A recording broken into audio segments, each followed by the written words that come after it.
Kayak kodak. Oh, bagi lain dah, ada ni. Ini apa lah? Orang dulu.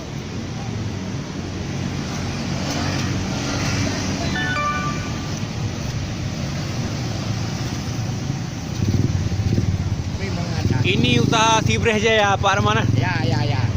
Import ekspor. Impor ekspor.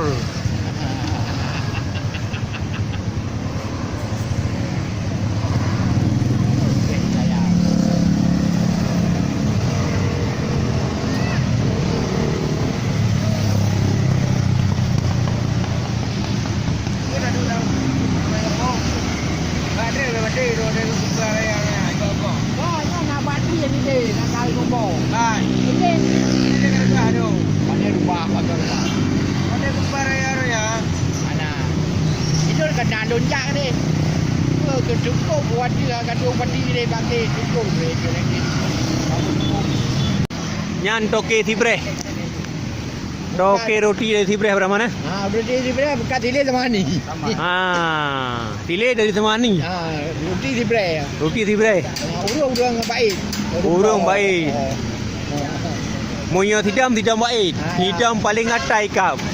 Timan baik. Mudah ngecerit kada boleh medah. Nyon ada si gotak 2 golok nantinya.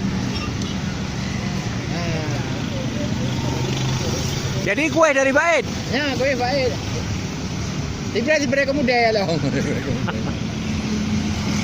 Hai. Lapar adin.